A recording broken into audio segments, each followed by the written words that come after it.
Olá, minha amiga, meu amigo. Hora do nosso encontro neste domingo, 14 de setembro, dia do aniversário do Papa. Nasceu em 1955. Robert Prévost, ou Robert Prévost, já que o sobrenome é francês, embora ele tenha nascido nos Estados Unidos, em Chicago, Illinois. Interessante, agora é Leão XIV, sempre que ia a Roma, nos conclaves, ele frequentava uma academia. E lá só era conhecido como Robert, ou talvez até o Bob, né? E um dia descobriram que o Robert tinha virado Papa. Eles, por respeito à intimidade, nunca perguntaram qual era a profissão dele. Ele também não disse que era bispo, cardeal, né? Tomara que ele continue sendo Papa, continue fazendo exercícios, movimentando o corpo, porque, como diz o conterrâneo dele que nasceu na Califórnia, o Clint Eastwood, não deixe o velho entrar, né? O Clint Eastwood está com 95, é de 1930. Bom, já que falamos em Papa, hoje é o dia da cruz. O que era a cruz? Era um sinal de martírio romano, de condenação. Dizem que os romanos só na Gália mataram 1 milhão na cruz. E mataram muitos cristãos na cruz também. E matavam aqueles que eram condenados, né? E dia da cruz tem esse significado, porque, segundo o cristianismo, né, Jesus Cristo veio para pagar o pecado de Adão e Eva. Qual era o pecado de Adão e Eva no paraíso? Quererem ser deuses, pegando o fruto do conhecimento, do bem e do mal, fruto que dava conhecimento divino. E ele, tendo a força divina, não continuou o homem levado à cruz. Poderia, né, evitar tudo isso, mas ele quis pagar. Ficou na cruz, deixando a esperança da ressurreição. Será que é coincidência que o Domingo da Cruz encerra a semana de uma condenação no Brasil? De alguém que também fez o bem, queria o bem, ficou dentro das 4 linhas e foi condenado. Jesus fazia milagres, curava pessoas, pregava um novo mandamento do amor, que é o oposto do ódio que está por aí. E foi crucificado. No Evangelho de hoje, João lá no 3,17, conta que Jesus estaria dizendo para Nicodemos que veio para salvar e não para condenar. Sabe quem foi Nicodemos? Um doutor da lei, um erudito, que foi o único que defendeu Jesus lá no conselho judaico. Outra coincidência? Foi um juiz judeu, o único que defendeu o condenado desta semana de todos os crimes que o acusavam. Quanta coincidência. Lembre-se de se inscrever e ao final de deixar o gostei ou não gostei.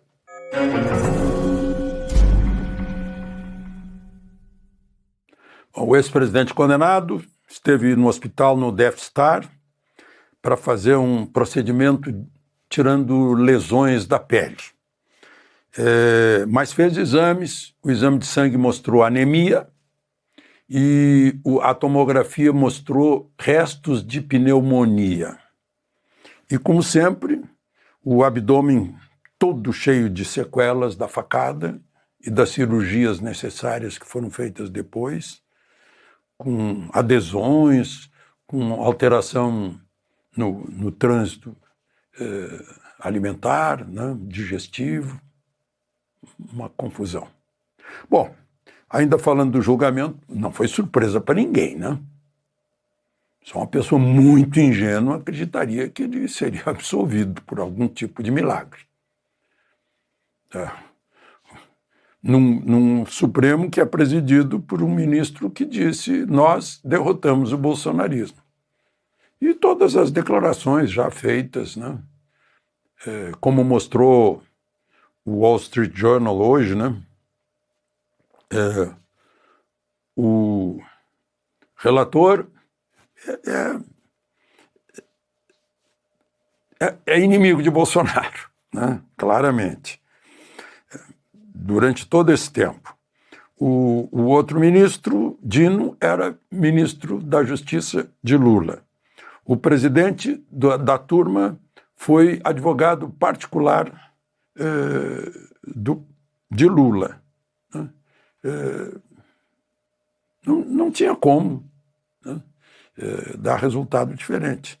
O que surpreende é o detalhamento do voto de Fux, o Nicodemos,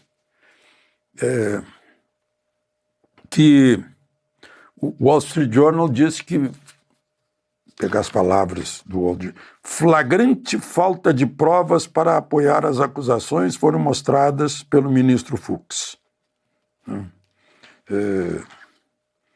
O Wall Street Journal disse que esses ministros que participaram em país sério se declarariam suspeitos, né? Mas o voto de Fux vai servir para tribunais internacionais, mas principalmente internamente vai servir como apoio, como considerandos de um projeto de anistia.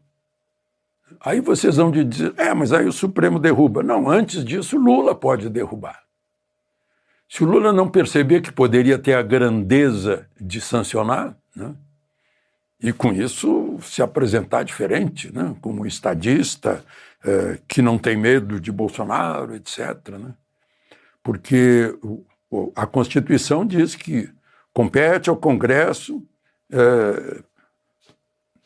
decidir sobre a anistia, não compete ao Supremo, compete ao Congresso, com a sanção do presidente. O presidente pode vetar e o Congresso derruba o veto do presidente. Mas aí o Supremo veta. Ora, se o Congresso pode derrubar o veto do presidente da República, que é um presidente de poder, que tem o voto direto da população, o voto da maioria da população, então tem muito mais força para derrubar um veto do Supremo, que não tem voto algum, que tem o poder original já indireto, não é? Mas vamos falar do outro tema, do ódio, que leva a apertar os gatilhos, né? O caso do Charlie Kirk. De acordo com os jornais, o matador acusava sua futura vítima de ser uma pessoa cheia de ódio. Isso me leva ao Lenin. O Lenin diz: acuse-os do que você faz. Acusa o outro de ódio para justificar o assassinato. E aí a gente vê que o morto, o assassinado, era um religioso mórmon, né? Pai de família dedicado, tinha 2 filhinhas, era apoiador de Trump, né? Aí eu me pergunto, de que lado está o ódio? O ódio de meia dúzia que derrubaram as Torres Gêmeas matando milhares, né? O ódio de quem apertou o gatilho que Trump se mexeu e pegou na orelha em 2024. Assim como, no caso, esse tiro na garganta era um tiro que era para ir para a cabeça, né? Embora o ódio de um neurocirurgião tenha aplaudido, elogiado a pontaria, a mira. Esse neurocirurgião lá de Recife, né, é um sujeito chamado Roberto alguma coisa. Tá? São essas figuras que a gente precisa dizer o nome para se prevenir deles, né? Parece que já foi até demitido do hospital em que trabalha, né? Mas eu acho que o símbolo disso tudo é o tal de Peninha, o Eduardo Bueno. Eu tenho os livros dele, ele como historiador, ele é interessante como historiador e jornalista. A principal ciência do jornalista é a história, né? Mas completamente fora, aplaudindo, dizendo que bom para as duas filhinhas dele que não terão esse pai. Meu Deus do céu. Dr. Ricardo Barbosa, encontrei o nome aqui, o tal que falou que mirou na cervical. Que coisa horrorosa. Que coisa horrorosa. Mas, enfim, queria falar nisso porque terminou o julgamento dessa semana, e eles estavam falando em futebol. Eu não sei se era jogo de hoje ou jogo daquele dia, eu não acompanho futebol, não sei, mas falava de Corinthians, São Paulo, Palmeiras, uma coisa assim. Os juízes da Suprema Corte.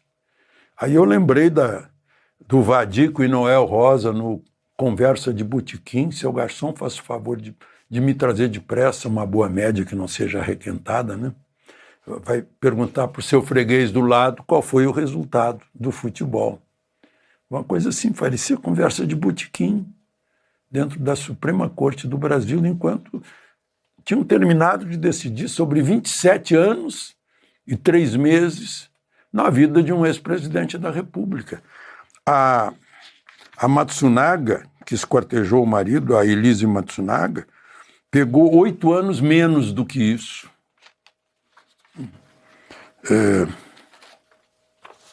Enfim, julgamento é justiça, justiça é gracia et justicia. Não pode ter ódio que conduza à vingança. E a gente está falando de ódios que matam e condenam. De Brasília, Alexandre Garcia.